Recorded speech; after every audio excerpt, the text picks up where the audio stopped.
Hello बच्चों, let's read the question and the question says which of the following is a correct sequence for the appearance of compounds in a cell?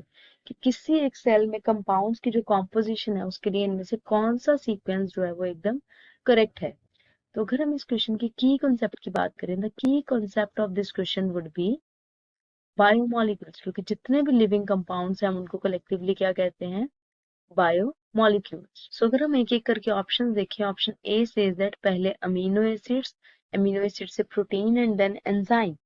सो अगर हम इनकी बात करें, amino acids अभी क्या है, अमीनो एसिड्स जो है ये प्रोटीन्स के मोनोमर्स हैं। So these are the monomers of proteins, मतलब कई सारे अमीनो एसिड्स ज्वाइन करके एक प्रोटीन बनाते हैं। सो मोनोमर मतलब उसका जो सिंगल यूनिट है। So these are the monomers of units.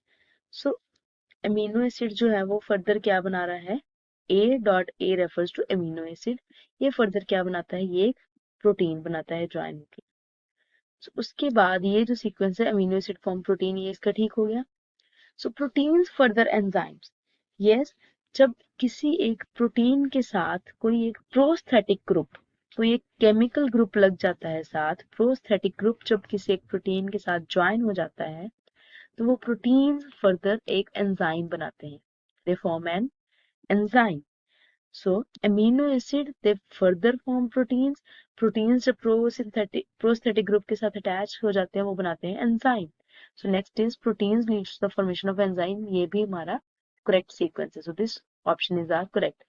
Option B की बात करें, ऑप्शन बी में कहा गया है प्रोटीन मेक्स एंजाइम, हमने देखा था प्रोटीन एंजाइम बनाते, this is correct. Enzyme makes amino acid, no this is incorrect, because amino acids जो है वो फर्स्ट मोनोमर हैं जो सबसे पहले आएंगे। एंजाइम से प्रोटीन नहीं, अमीनो एसिड्स नहीं बनते, बल्कि अमीनो एसिड से प्रोटीन्स बनते हैं। So this is incorrect. Option she says that disaccharides, so now this is about carbohydrates. अभी कार्बोहाइड्रेट्स में क्या होता है, कार्बोहाइड्रेट्स में जो सबसे सिंपलेस्ट और स्मॉलेस्ट यूनिट है दैट इज द मोनोसेकेराइड।